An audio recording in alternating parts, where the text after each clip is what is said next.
Doctor Amjad Ali भट्टी एक नए मौजू के साथ हाजिर खिदमत। आज हम एक खाका बयान करेंगे जो कि पंजाबी में होगा। तो आइए अपने खाके का आगाज़ करता हूँ। बुजुर्गा वर्गा यार, ਜਿਉਂਦਿਆਂ ਬਾਰੇ ਲਿਖਣਾ ਅਸਲ ਵਿੱਚ ਆਪਣੇ ਆਪ ਨੂੰ ਦੂਜਿਆਂ ਕੋਲੋਂ ਕੁੱਟ ਖਾਣ ਲਈ ਪੇਸ਼ ਕਰਨਾ ਹੁੰਦਾ ਹੈ। ਖਾਸ ਤੌਰ ਤੇ ਉਸ ਬੰਦੇ ਬਾਰੇ ਲਿਖਣਾ ਜਿਹੜਾ ਆਪੂ ਵੀ ਲਿਖਾਰੀ ਹੋਵੇ। ਇੰਜ ਸਮਝੋ ਜਿਹਦੇ ਬਾਰੇ ਤੁਸੀਂ ਲਿਖ ਰਹੇ ਹੋ ਉਹਦੇ ਹੱਥੋਂ ਜਿੱਥੇ ਕੁੱਟ ਖਾ ਸਕਦੇ ਹੋ ਉੱਥੇ ਹੀ ਆਪਣੀ ਜਾਨ ਤੋਂ ਵੀ ਹੱਥ ਧੋਣੇ ਪੈ ਸਕਦੇ ਨੇ। ਗੱਲ ਇਹ ਨਹੀਂ ਕਿ ਜਿਉਂਦਿਆਂ ਬਾਰੇ ਲਿਖਣਾ ਨਹੀਂ ਚਾਹੀਦਾ। ਗੱਲ ਇਹ ਵੇ ਕਿ ਮੁਆਸ਼ਰੇ ਵਿੱਚ ਬਰਦਾਸ਼ਤ ਦੀ ਕਮੀ ਨੇ ਲਿਖਾਰੀਆਂ ਨੂੰ ਬਹੁਤ ਕੁਝ ਸੋਚਣ ਤੇ ਮਜਬੂਰ ਕਰ ਦਿੱਤਾ ਹੈ। ਤੇ ਮੌਜੂਦਾ ਦੌਰ ਵਿੱਚ ਜਿਹੜੀ ਇਹ हुकूमत चल रही है ਇਹਦੇ ਵਿੱਚ ਤੇ ਤੁਸੀਂ ਸਮਝੋ ਲਿਖਣਾ ਤਬਾਹੀ ਹੈ, ਆਪਣੀ ਤਬਾਹੀ ਤੇ ਖਾਨਦਾਨ ਦੀ ਤਬਾਹੀ।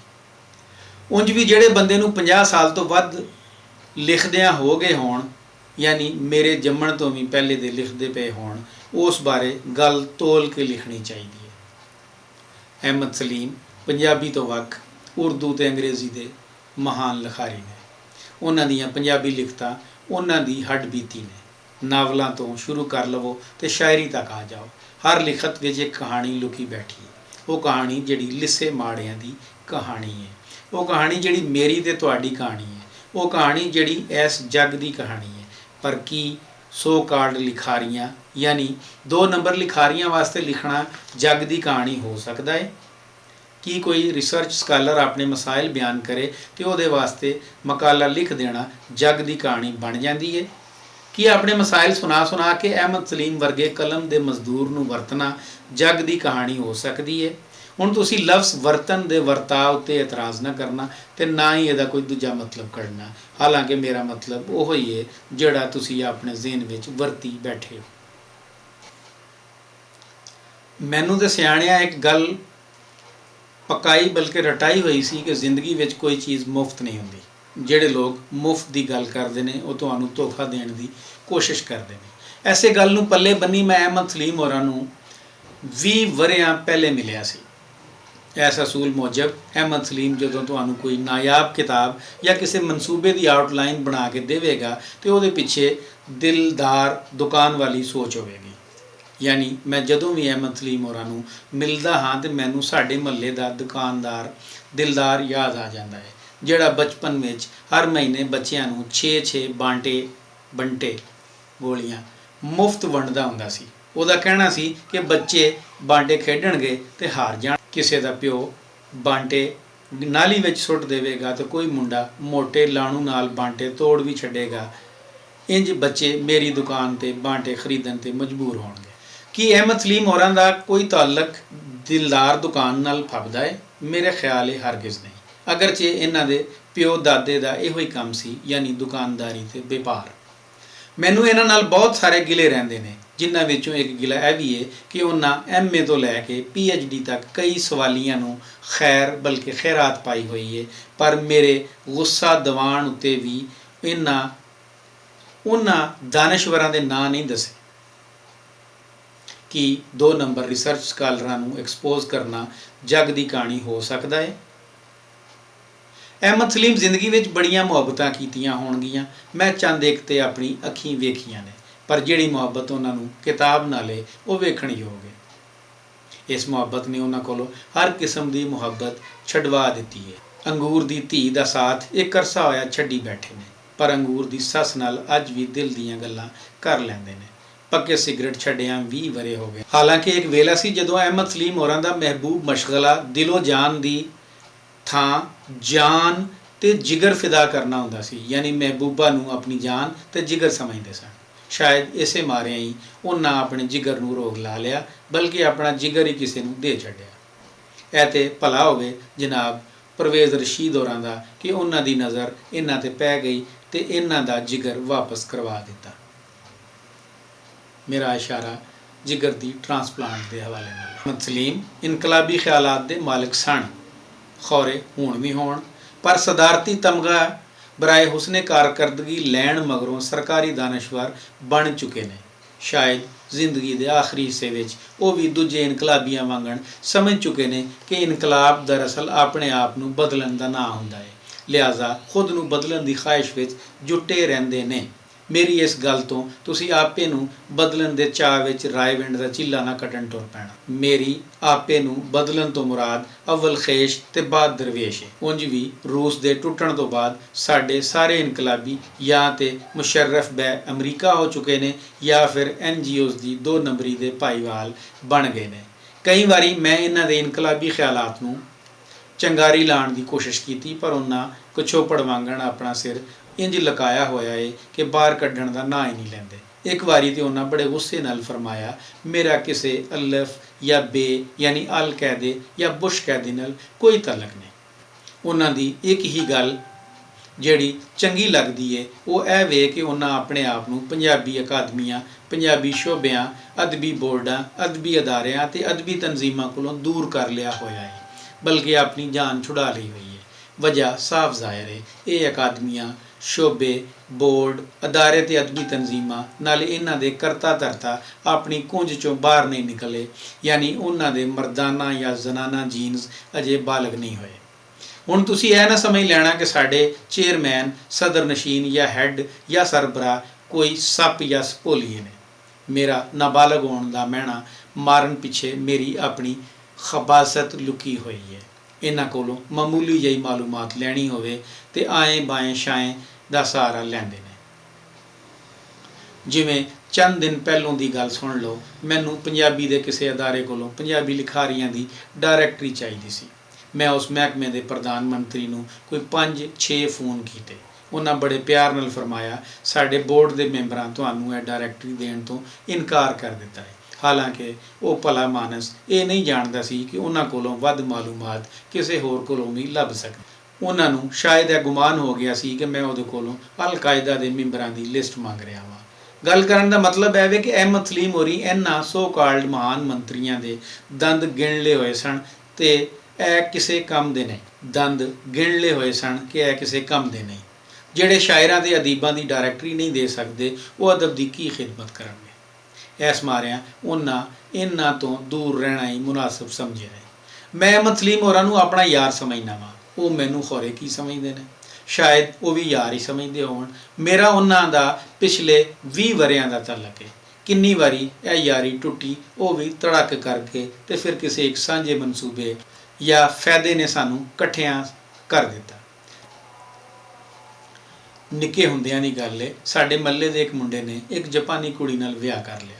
ਕੁੜੀ ਆਪਣਾ ਵੇਲਾ ਟਪਾਉਣ ਲਈ ਮਹੱਲੇ ਵਿੱਚ ਕਰਿਆਨੇ ਦੀ ਦੁਕਾਨ ਪਾਈ ਹੋਈ ਸੀ। ਮਹੱਲੇ ਦੇ ਮੁੰਡੇ ਉਹਦੀ ਦੁਕਾਨ ਤੋਂ ਖੇਡਣ ਲਈ ਅਖਰੋਟ ਖਰੀਦਦੇ ਸਨ। ਜਦੋਂ ਮੁੰਡੇ ਅਖਰੋਟ ਖੇਡ ਕੇ ਥੱਕ ਜਾਂਦੇ ਤੇ ਫਿਰ ਸਾਰੇ ਮਿਲ ਬੈਠ ਕੇ ਅਖਰੋਟ ਖਾਣਾ ਸ਼ੁਰੂ ਕਰ ਦਿੰਦੇ। ਜਿਹੜਾ ਅਖਰੋਟ ਖਰਾਬ ਨਿਕਲਦਾ ਉਹ ਉਸ ਜਾਪਾਨੀ ਕੁੜੀ ਕੋਲ ਲੈ ਜਾਂਦੇ, ਉਹਨੂੰ ਖਰਾਬ ਅਖਰੋਟ ਵਿਖਾਉਂਦੇ ਤੇ ਉਹ ਭਲੀ ਮਾਨਸ ਦੂਜਾ ਅਖਰੋਟ ਦੇ ਛੱਡਦੀ।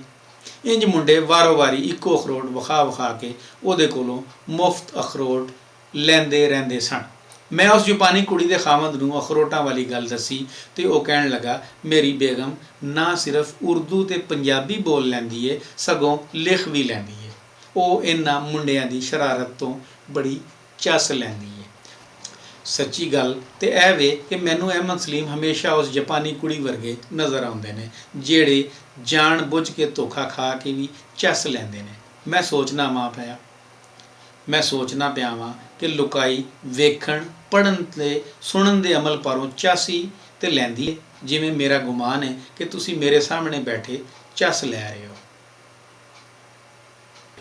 ਸਾਡੇ ਜ਼ਰਾਏ ਬਲਾਗ ਇਸ ਲੋੜ ਨੂੰ ਚੰਗੀ ਤਰ੍ਹਾਂ ਪੂਰਾ ਪੇ ਕਰਦੇ ਨੇ। ਅਦਬੀ ਤੇ ਫਿਲਮੀ ਰਸਾਲੇ ਵੀ ਇਸ ਮੁਆਸ਼ਰਤੀ ਜ਼ਰੂਰਤ ਨੂੰ ਪੂਰਨ ਵਿੱਚ ਭਰਵਾਂ ਹਿੱਸਾ ਪਾਉਂਦੇ ਨੇ। ਚੱਸ ਲੈਣ ਦੀ ਇਸ ਮੁਆਸ਼ਰਤੀ ਲੋੜ ਨੂੰ ਪੂਰਾ ਕਰਨ ਲਈ ਮੁਆਸ਼ਰੇ ਨੇ ਫਨਕਾਰਾਂ ਤੇ ਅਦੀਬਾਂ ਨੂੰ ਜਨਮ ਦਿੱਤਾ ਹੋਇਆ ਹੈ।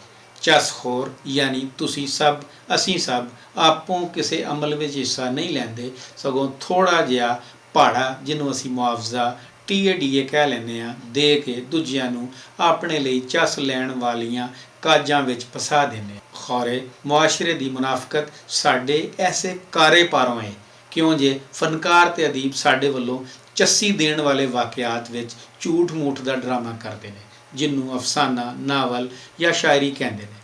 ਮੇਰੇ ਜੇ ਭੋਲੇ ਤੇ ਸਾਦਾ ਲੋਕ ਸੋਚਿਓ ਸਮਝਿਓ ਬਗੈਰ ਉਹਨਾਂ ਨੂੰ ਇਹ ਹੱਕ ਦੇ ਛੱਡਦੇ ਨੇ ਕਿ ਉਹ ਜੋ ਚਾਣ ਕਰ। ਖੌਰੇ ਇਹ ਹੱਕ ਅਸਾਂ ਹਯਾਤੀ ਦੇ ਹਰ ਮਾਮਲੇ ਵਿੱਚ ਦਿੱਤਾ ਹੋਇਆ ਹੈ। ਮੁਹੱਬਤ ਕਰਨਾ ਫਨਕਾਰਾਂ ਤੇ ਅਦੀਬਾਂ ਦਾ ਕੰਮ ਹੀ ਰਹਿ ਗਿਆ ਹੈ। ਖੌਰੇ ਤਾਈਓ ਹੀ ਲੁਕਾਈ ਵਿੱਚੋਂ ਪਿਆਰ ਮੁੱਕ ਗਿਆ ਹੈ। ਫਨਕਾਰ ਜਾਂ ਅਦੀਬ ਘੜੀ ਪਲ ਵਿੱਚ ਦੁਖੀ ਤੇ ਦੂਜੇ ਹੀ ਲਮੇ ਸ਼ਾਂਤ ਹੋ ਜਾਂਦਾ ਹੈ। ਖੌਰੇ ਤਾਈਓ ਹੀ ਲੁਕਾਈ ਮਹਿੰਗਾਈ ਤੇ ਬੇਰੁਜ਼ਗਾਰੀ ਦੇ ਸੈਲਾਬ ਵਿੱਚ ਡੁੱਬ ਕੇ ਵੀ ਮੌਜਾਂ ਪਈ ਮਾਣਦੀ ਹੈ। ਖੌਰੇ ਸਾਰੀ ਲੁਕਾਈ ਹੀ ਫਨਕਾਰ ਤੇ ਅਦੀਬ ਬਣ ਗਈ ਹੈ ਜਾਂ ਫਿਰ ਜਾਪਾਨੀ ਕੁੜੀ ਜਾਂ ਅਹਿਮਦ ਸਲੀਮ ਬਣ ਗਈ ਹੈ। ਆਵਾਮ ਦਿਨ ਰਾਤ ਹਯਾਤੀ ਦੀ ਬਾਜ਼ੀ ਹਾਰਨ ਦੇ ਬਾਵਜੂਦ ਫਨਕਾਰ ਜਾਂ ਅਦੀਬ ਵਾਂਗਣ ਹਰ ਰੋਜ਼ ਸੁਬਹ ਸਵੇਰੇ ਝੂਠ ਤੇ ਫਰੇਬ ਦੇ ਡਰਾਮੇ ਨੂੰ ਰਚੀ ਜਾ ਰਹੇ ਨੇ। ਬਸ ਥਾਂ ਤੇ ਨਾਂ ਬਦਲਦੇ ਰਹਿੰਦੇ ਨੇ। ਮੈਨੂੰ ਤਾਂ ਲੱਗਦਾ ਹੈ ਕਿ ਲੋਕਾਈ ਇਹ ਸਭ ਕੁਝ ਸਿਰਫ ਇਸ ਪਾਰੋਂ ਪਈ ਕਰਦੀ ਹੈ ਕਿ ਕਿਤੇ ਮੁਆਸ਼ਰੇ ਦਾ ਅਮਨ ਤਬਾਹ ਨਾ ਹੋ ਜਾਵੇ। ਇਹ ਖੁਦ ਗਰਜ਼ੀ ਨਹੀਂ ਤੇ ਕੀ ਹੈ ਕਿ ਅਸੀਂ ਫਨਕਾਰਾਂ ਤੇ ਅਦੀਬਾਂ ਨੂੰ ਰੋਂਦਿਆਂ ਹੱਸਦਿਆਂ ਤੇ ਮਰਦਿਆਂ ਵੇਖਦੇ ਹਾਂ ਤੇ ਆਪੇ ਨੂੰ ਉਹਨਾਂ ਦੀ ਥਾਂ ਮਿੱਥ ਕੇ ਬਸ ਚੱਸੀ ਹੀ ਲੈਂਦੇ ਰਹਿੰਦੇ ਹਾਂ। ਤਾਈਓ ਹੀ ਅਸੀਂ ਢਿੱਡੋਂ ਹੇਠਾਂ ਹੀ ਜਿਉਂਦੇ ਪਏ ਹਾਂ। ਸ਼ਾਇਦ ਸਾਡੇ ਮਨ ਅੰਦਰ ਇਹ ਹੋਵੇ ਕਿ ਜੇਕਰ ਅਸਾਂ ਤਵਾਇਫ ਦਾ ਸਿਰ ਕੱਜ ਦਿੱਤਾ ਤੇ ਉਹ ਢਿੱਡੋਂ ਭੁੱਖੀ ਰਹਿ ਜਾਵੇਗੀ। ਸ਼ਾਇਦ ਸਾਡੇ ਦਿਲ ਵਿੱਚ ਇਹ ਵੀ ਹੋਵੇ ਕਿ ਜੇ ਅਸਾਂ ਦੂਜਿਆਂ ਕੋਲੋਂ ਚੱਸੀ ਲੈਣ ਦੀ ਬਜਾਏ ਚੱਸੀ ਦੇਣਾ ਸ਼ੁਰੂ ਕਰ ਦਿੱਤੀ ਤਾਂ ਫਿਰ ਅਹਿਮਦ ਸਲੀਮ ਵਰਗੇ ਕਾਮੇ ਨਾ ਬਣ ਜਾਈਏ, ਜਿਹੜਾ ਸਾਰੀ ਹਯਾਤੀ ਦੂਜਿਆਂ ਦਾ ਕੰਮ ਹੀ ਕਰਦਾ ਰਿਹਾ ਪਰ ਉਹਦੇ ਕੰਮ ਕੋਈ ਨਹੀਂ ਆਇਆ। ਅਹਿਮਦ ਸਲੀਮ ਖਿਆਲੀ ਪੁਲਾਓ ਪਕਾਉਣ ਵਾਲਾ ਇਨਸਾਨ ਨਹੀਂ, ਸਗੋਂ ਹਕੀਕਤ ਪਸੰਦੀ ਤੋਂ ਕੰਮ ਲੈਣ ਵਾਲਾ ਲਿਖਾਰੀ ਹੈ। ਉਹਨੇ ਸਾਰੀ ਹਯਾਤੀ ਆਪਣੀ ਚਾਦਰ ਵੇਖ ਕੇ ਪੈਰ ਪਸਾਰੇ ਨੇ। ਉਹ ਇਸ ਗੱਲ ਦਾ ਚੰਗੀ ਤਰ੍ਹਾਂ ਦਾ ਜਾਣੂ ਹੈ ਕਿ ਬਹੁਤੇ ਲੋਕ ਉਹਨੂੰ ਮੁਆਸ਼ਰੇ ਉੱਪਰ ਆਪਣੇ ਕਲਮ ਨੂੰ ਟੋਕੇ ਵਾਂਗਣ ਵਰਤਨ ਪਾਰੋਂ ਕਸਾਈ ਸਮਝਦੇ ਨੇ। ਇਸ ਲਈ ਉਹ ਆਪਣੀ ਨਫ਼ਰਤ ਦਾ ਸ਼ਿਕਾਰ ਬਣਾਉਂਦੇ ਨੇ। ਮੈਂ ਹੈਰਾਨ ਹਾਂ ਕਿ ਲੋਕ ਉਹਨਾਂ ਬਾਰੇ ਇਹ ਕਿਉਂ ਖਿਆਲ ਵਿਚਾਰਦੇ ਨੇ ਕਿ ਉਹਨਾਂ ਸਾਰਾ ਮੁਲਕ ਲੁੱਟ ਖਾਧਾ ਹੈ। ਭਲਿਓ ਮਾਨਸੋ, ਜਿਹੜਾ ਬੰਦਾ ਆਪਣੀ ਲਾਇਬ੍ਰੇਰੀ ਦੇ ਰੈਕ ਜਾਂ ਅਲਮਾਰੀਆਂ ਬਣਾਉਣ ਲਈ ਬੈਂਕ ਤੋਂ ਕਰਜ਼ਾ ਲਵੇ, ਉਹਦੇ ਬਾਰੇ ਸੋਚ ਬਦਲਣ ਦੀ ਲੋੜ ਹੈ। ਅਹਿਮਦ ਸਲੀਮ ਜਾਣਦਾ ਹੈ ਕਿ ਅਜੋਕੇ ਦੌਰ ਵਿੱਚ ਹੱਥ ਨਾਲ ਕੰਮ ਕਰਨ ਵਾਲਾ, ਹਲਾਲ ਕਮਾਈ ਦੇ ਚੰਦ ਟਕੇ ਕਮਾਉਣ ਵਾਲਾ, ਰੱਬ ਵਰਗੀ ਹਸਤੀ ਦਾ ਦੋਸਤ ਤੇ ਕੀ ਆਪਣੀ ਜ਼ਨਾਨੀ ਦਾ ਚੰਗਾ ਖਾਵੰਦ ਵੀ ਨਹੀਂ ਬਣ ਸਕਦਾ। ਕਲਮ ਨਾਲ ਮਿਹਨਤ ਤੇ ਮਜ਼ਦੂਰੀ ਕਰਨ ਵਾਲਾ ਜ਼ਿਲਤਾਂ ਮਾਰਿਆ ਤੇ ਖਵਾ ਸਕਦਾ ਹੈ, ਰੱਬ ਦਾ ਦੋਸਤ ਨਹੀਂ। ਜ਼ਿੰਦਗੀ ਵਿੱਚ ਕੁਫਰ ਦੇ ਫਤਵਿਆਂ ਤੋਂ ਲੈ ਕੇ ਕਤਲ ਦੇ ਇਲਜ਼ਾਮਾਂ ਤੱਕ ਲਵਾਉਣ ਵਾਲਾ ਇਨਸਾਨ ਦੋਸਤ ਨਹੀਂ ਤੇ ਕੀ ਹੈ ਮੇਰੀ ਇਸ ਨਜ਼ਮ ਵਰਗਾ ਇਨਸਾਨ ਦੋਸਤ। ਲਓ ਫਿਰ ਨਜ਼ਮ ਸੁਣ ਲਓ। ਹਾਕਮਾਂ ਦਾ ਕੰਮ ਆਵਾਮ ਦੇ ਸੁੱਖ ਦੀ ਖਾਤਰ, ਬਦਬਖਤਾਂ ਨੂੰ ਦੋਜ਼ਖ ਦਾ ਬਾਲਣ ਬਣਾਉਣਾ, ਜਵਾਨੀ ਤੋਂ ਪਹਿਲਾਂ ਜਵਾਨ ਹੋ ਜਾਣਾ, ਬੁਢਾਪੇ ਤੋਂ ਪਹਿਲਾਂ ਪਰੇਸ਼ਾਨ ਹੋ ਜਾਣਾ, ਇਕਲਾਪੇ ਦਾ ਸ਼ਿਕਾਰ ਹੋ ਜਾਣਾ, ਦੂਜਿਆਂ ਹੇਠ ਲੰਮਿਆਂ ਪੈ ਪੈ ਕੇ ਮੌਤ ਦੀ ਵਾਦੀ ਵਿੱਚ ਲੰਮੀ ਨੀਂਦਰ ਸੌਂ ਜਾਣਾ। ਰੱਬ ਜਾਣੇ ਕਿੰਨੀ ਸਵਾਣੀਆਂ ਦੇ ਮੁਕੱਦਰ ਇੰਜ ਦੇ ਲਿਖੇ ਹੋਏ ਨੇ। ਬਦਨਸੀਬ ਜਾਗਦੀਆਂ ਰਾਤਾਂ, ਰਾਤ ਭਰ ਸ਼ਰਾਬ ਦੇ ਨਸ਼ੇ 'ਚ ਮਸਤ, ਸਾਰਾ ਦਿਨ ਹੋਕੇ ਤੇ ਹਵਾ ਭਰਦਿਆਂ ਰਹਿਣਾ, ਤਰੋਟਕ ਆਰਾਮ ਵੀ ਨਹੀਂ ਲੈਣ ਦਿੰਦੀ। ਮਖਮਲੀ ਬਿਸਤਰਿਆਂ 'ਚ ਸੌਣ ਵਾਲੀਆਂ ਲੋਡੇ ਵੇਲੇ ਇੰਜ ਉਠਾਈਆਂ ਜਾਂਦੀਆਂ ਨੇ ਜਿਵੇਂ ਡੰਗਰਾਂ ਨੂੰ ਚਮਕਾਂ ਦੀ ਮਾਰ ਪੈਣਾ। ਚੂਰ ਚੂਰ ਜੁੱਸੇ, ਬੋਝਲ ਕਦਮ, ਠੰਡੇ ਪਾਣੀ ਦੇ ਨਾਲ ਨਹਾਣਾ, ਕੌਫੀ ਪੀਣਾ ਤੇ ਬੇਰਹਿਮ ਰਾਤ ਦੇ ਇੰਤਜ਼ਾਰ ਵਿੱਚ ਪਰੇਸ਼ਾਨ ਕਦਮਾਂ ਨਾਲ ਇੱਧਰ ਉੱਧਰ ਟੁਰਦਿਆਂ ਰਹਿਣਾ। ਖਿੜਕੀ 'ਚੋਂ ਅਣਜਾਣੀਆਂ ਰਾਹਾਂ ਵੱਲ ਤੱਕਣਾ, ਸਖੀਆਂ ਨਾਲ ਗੱਲ ਤੇ ਲੜ ਪੈਣਾ, ਅੰਗੜਾਈਆਂ ਭਰਨਾ, ਵਾਸੀਆਂ ਲੈਣਾ, ਹੱਥਾਂ ਨੂੰ ਘੜੀ ਮੁੜੀ ਧੋਣਾ, ਇਤਰ ਲਗਾਉਣਾ, ਸਿਰ ਦੇ ਵਾਲਾਂ 'ਚ ਕੰਘੀ ਦਾ ਕਰਨਾ, ਸ਼ੀਸ਼ੇ ਵਿੱਚ ਘੜੀ ਮੁੜੀ ਵੇਖਣਾ, ਗਹਿਣੇ ਪਾਣਾ, ਅੱਖਾਂ ਤੇ ਪਲਕਾਂ ਨੂੰ ਸਜਾਣਾ, ਝੁੱਕੀ ਨਜ਼ਰੇ ਤਿਰਛਾ ਵੇਖਣਾ, ਵੱਡੇ ਵੱਡੇ ਫਾਨੂਸਾਂ ਦੀ ਰੌਸ਼ਨੀ ਵਿੱਚ ਬੰਨ ਠਣ ਕੇ ਬਹਿ ਰਹਿਣਾ, ਅੰਦਰ ਵੜਦੇ ਸ਼ਿਕਾਰੀ ਵੱਲ ਆਪੋ ਹੀ ਦੌੜੀ ਜਾਣਾ, ਕਿਸੇ ਗਾਹਕ ਦੇ ਬੁਲਾਉਣ ਤੇ ਰਾਗ ਦਾ ਛਿੜ ਜਾਣਾ, ਰੰਗਾਂ ਦੀ ਬਰਸਾਤ, ਘੁੰਗਰੂਆਂ ਦੀ ਛਣਕਾਰ, ਜਿਸਮ ਦਾ ਸੌਦਾ ਕਰਵਾਉਣਾ। ਇਹ ਜਾਣਿਓ ਬਗੈਰ ਬੁੱਢਾ ਵੇ ਕੇ ਜਵਾਨ, ਭਾਵੇਂ ਲੱਤਾਂ ਕਬਰ ਵਿੱਚ ਪਏ ਲਮਕਾਣ, ਭਰੋ ਦਿਲ ਖਿੱਚਵੀਂ ਮੁਸਕਾਨ, ਕੰਵਾਰੇ ਵਿਆਹੇ ਰੰਡਵੇ ਸੁਦਾਗਰ, ਦਫ਼ਤਰੀ ਬਾਬੂ, ਹਰ ਰੰਗ ਦੇ ਮੁਸਾਫਿਰ, ਅਮੀਰ ਤੇ ਗਰੀਬ, ਰੋਗੀ ਤੇ ਸੋਗੀ, ਸ਼ਰਾਬੀ ਕਬਾਬੀ ਤੇ ਨਾਲੇ 5 ਵਕਤ ਦੇ ਨਿਮਾਜ਼ੀ, ਨਰਮ ਗਰਮ, ਫੌਜੀ ਤੇ ਸਿਪਾਹੀ, ਸਿਵਲ ਤੇ ਸਰਕਾਰੀ ਤੇ ਭਾਵੇਂ ਹੋਣ ਜ਼ਰਦਾਰੀ, ਜ਼ਾਤ ਕਬੀਲੇ ਤੋਂ ਉੱਚਾ ਹੋ ਕੇ ਸਭਨਾਂ ਕੋਲੋਂ ਮੂੰਹ ਕਾਲਾ ਕਰਵਾਉਣਾ ਇਨਸਾਨ ਦੋਸਤੀ ਨਹੀਂ ਤੇ ਕੀ ਹੈ। ਅਹਿਮਦ ਸਲੀਮ ਦਾ ਖਾਨਦਾਨ ਪੜ੍ਹਿਆ ਲਿਖਿਆ ਤੇ ਜ਼ਰੂਰ ਸੀ, ਪਰ ਲਿਖਣ ਪੜ੍ਹਨ ਵਾਲਾ ਨਹੀਂ ਸੀ। ਅੱਬਾ ਜੀ ਦੀ ਖੁਆਇਸ਼ ਸੀ ਕਿ ਪੁੱਤਰ ਦੁਕਾਨ ਤੇ ਸੌਦਾ ਸਲਬ ਵੇਚੇ ਤੇ ਪੁੱਤਰ ਕਲਮ ਰਾਹੀਂ ਆਪਣਾ ਦਾਲ ਦਲੀਆ ਕਰਨ ਦਾ ਸੋਚ ਬੈਠਾ ਸੀ। ਅੱਜ ਕਦੇ ਕਦੇ ਅਹਿਮਦ ਸਲੀਮ ਆਪਣੇ ਵਾਲਦ ਦੀ ਗੱਲ ਨੂੰ ਠੀਕ ਮੰਨਦਾ ਹੈ। ਸ਼ਾਇਦ ਉਹ ਸਮਝ ਚੁੱਕਿਆ ਹੈ ਕਿ ਇਹ ਮੁਆਸ਼ਰਾ ਜੋ ਕੁਝ ਨਹੀਂ ਕਰਦੇ ਕਮਾਲ ਕਰਦੇ ਨੇ ਵਰਗੇ ਆਸ਼ਕ ਮਿਜ਼ਾਜ ਲਿਖਾਰੀਆਂ ਦੀ ਆਓ ਭਗਤ ਹੀ ਕਰਦਾ ਹੈ। ਹਰਾਮ ਦੀ ਕਮਾਈ ਨੂੰ ਰੱਬ ਦਾ ਫਜ਼ਲ ਸਮਝਣ ਵਾਲੇ ਜਵਾਰੀ, ਮੇਰਾ ਮਤਲਬ ਲਿਖਾਰੀ, ਇੱਥੇ ਕਾਮਯਾਬ ਨੇ। ਅਹਿਮਦ ਸਲੀਮ ਜਾਣਦਾ ਹੈ ਕਿ ਤੂੰ ਲੰਘ ਜਾ ਸਾਡੀ ਖੈਰ ਹੈ ਵਾਲੇ ਅਮਨ ਪਸੰਦਾਂ ਦੀ ਇਸ ਮੁਆਸ਼ਰੇ ਨੂੰ ਕੋਈ ਲੋੜ ਨਹੀਂ। ਉਹਦਾ ਇਸ ਗੱਲ ਉੱਪਰ ਖੁਦਾ ਦੀ ਹਸਤੀ ਵਰਗਾ ਯਕੀਨ ਹੈ ਕਿ ਆਵਾਮ ਲੋਕਾਈ ਨੂੰ ਇੰਨੀਆਂ ਗੋਲੀਆਂ ਮਾਰੋ ਕਿ ਉਹ ਖਾਲੀ ਖੋਖੇ ਵੇਚ ਕੇ ਆਪਣਾ ਤੇ ਬੱਚਿਆਂ ਦਾ ਪੇਟ ਪਾਲਣ ਵਰਗੇ ਵਿਚਾਰ ਰੱਖਣ ਵਾਲੇ ਸਿਆਸਤਦਾਨਾਂ ਦੇ ਹੱਥੇ ਚੜੇ ਹੋਏ ਨੇ। ਉਹ ਜਾਣਦੇ ਨੇ ਕਿ ਸਾਡੇ ਆਲਾ ਸਰਕਾਰੀ ਅਫਸਰ ਆਵਾਮ ਦੇ ਮਿਜ਼ਾਜ ਤੋਂ ਚੰਗੀ ਤਰ੍ਹਾਂ ਜਾਣੂ ਨੇ, ਤਾਈਓ ਹੀ ਤੇ ਉਹ ਆਪਣੀਆਂ ਨਿੱਜੀ ਮਹਿਫਲਾਂ ਵਿੱਚ ਮੱਤੇ ਪਏ ਪਕਾਉਂਦੇ ਰਹਿੰਦੇ ਨੇ ਕਿ ਤੀਲੀਆਂ ਜਦੋਂ ਸਿੱਲੀਆਂ ਹੋ ਜਾਵਣ ਤੇ ਫਿਰ ਕੱਲੀ ਕੱਲੀ ਨੂੰ ਅੱਗ ਲਾਣੀ ਪੈਂਦੀ ਹੈ, ਯਾਨੀ ਆਵਾਮ ਨੂੰ ਕੱਲਿਆਂ ਕੱਲਿਆਂ ਕਰਕੇ ਮਾਰਨਾ ਚਾਹੀਦਾ ਹੈ। ਅਹਿਮਦ ਸਲੀਮ ਇਸ ਗੱਲ ਦਾ ਵੀ ਜਾਣੂ ਹੈ ਕਿ ਕੁੱਤਾ ਰੂੜੀ ਤੇ ਸੱਪ ਖੁੱਡ ਵਿੱਚ, ਮੱਲਾ ਬੇੜੀ ਵਿੱਚ ਤੇ ਗਰੀਬ ਸੜਕਾਂ ਉੱਪਰ ਮਰਨੇ ਚਾਹੀਦੇ। ਤਾਈਓ ਹੀ ਤੇ ਸਾਡੇ ਦੂਰ ਅੰਦੇਸ਼ ਸ਼ਹਿਜ਼ਾਦਿਆਂ ਵਰਗੇ ਸਿਆਸਤਦਾਨਾਂ ਨੂੰ ਪੂਰੇ ਸਾਲ 2 ਸਾਲ ਤੋਂ ਬਾਅਦ ਇਲੈਕਸ਼ਨ ਵਿੱਚ ਧਾਂਦਲੀ ਤੇ ਇਲੈਕਸ਼ਨ ਕਮਿਸ਼ਨ ਵਿੱਚ ਖਰਾਬੀਆਂ ਦਿਸਣ ਡੈ ਪੈਂਦੀਆਂ ਨੇ। ਅਖੀਰ ਵਿੱਚ ਕਹਾਂਗਾ ਕਿ ਅਹਿਮਦ ਸਲੀਮ ਇਹ ਵੀ ਜਾਣਦਾ ਹੈ ਕਿ ਬੋਲ ਕਿ ਲਬ ਆਜ਼ਾਦ ਹੈ ਤੇਰੇ, ਯਾਨੀ free man of the free society, ਯਾਨੀ ਇੱਥੇ ਹਰ ਕੋਈ ਆਜ਼ਾਦ ਹੈ। ਇਹ ਵੱਖਰੀ ਗੱਲ ਹੈ ਕਿ ਆਜ਼ਾਦੀ ਸਿਰਫ ਲੁੱਟਣ ਤੇ ਖੋਹ ਤਰੂ ਕਰਨ ਦੀ ਹੈ। ਇੰਜ ਸਮਝੋ ਇਹ ਮੁਆਸ਼ਰਾ ਹੁਣ ਜਵਾਰੀਆਂ ਲਈ ਆਸ ਉਮੀਦ ਬਣ ਚੁੱਕਿਆ ਹੈ। ਸ਼ਰਾਬੀਆਂ ਦੇ ਦਿਲ ਦਾ ਸਕੂਨ ਹੈ। ਇੰਟਰਨੈਟ ਕਲੱਬ, ਡੇਟਿੰਗ ਪੁਆਇੰਟ ਜਿੱਥੇ ਗੱਪਸ਼ਪ ਤੋਂ ਲੈ ਕੇ ਨੀਲੀਆਂ ਪੀਲੀਆਂ ਫਿਲਮਾਂ ਵੇਖਣ ਦੀ ਮੁਫਤ ਸਹੂਲਤ ਮੁਯੱਸਰ ਹੈ। ਜਿਹਨੂੰ ਘਰੋਂ ਰੋਟੀ ਨਾ ਲੱਭੇ ਔਰ ਰੋਮੀਓ ਆਪਣੀ ਜੂਲੀਅਟ ਦੇ ਇੰਤਜ਼ਾਰ ਵਿੱਚ ਗਲੀ ਗਲੀ ਖੁੱਲ੍ਹੇ ਨਾਈਟ ਕਲੱਬਾਂ ਦਾ ਗਾਹਕ ਬਣਨ ਲਈ ਤਿਆਰ ਬੈਠਾ ਹੈ। ਤੁਸੀਂ ਖੁਦ ਹੀ ਦੱਸੋ ਤੇ ਇੱਕ ਗੱਲ ਦਾ ਜਵਾਬ ਦਿਓ ਕਿ ਅਹਿਮਦ ਸਲੀਮ ਵਰਗੇ ਮਹਾਨ ਲਿਖਾਰੀ ਦੀ ਇਸ 2 ਨੰਬਰ ਮੁਆਸ਼ਰੇ ਨੂੰ ਲੋੜ ਹੈ।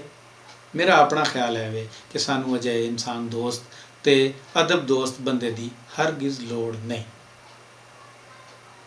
ਮੈਨੂੰ ਉਮੀਦ ਹੈ ਕਿ ਤੁਹਾਨੂੰ ਮੇਰਾ ਤਖਲੀਕੀ ਕੰਮ ਜਿਹੜਾ ਮੇਰਾ ਪੰਜਾਬੀ ਦਾ ਹੈ ਇਹ ਪਸੰਦ ਆਵੇਗਾ ਤੇ ਮੇਰੇ ਨਾਲ ਬਣੇ ਰਹੋਗੇ। ਤੁਹਾਡਾ ਬਹੁਤ ਸ਼ੁਕਰੀਆ।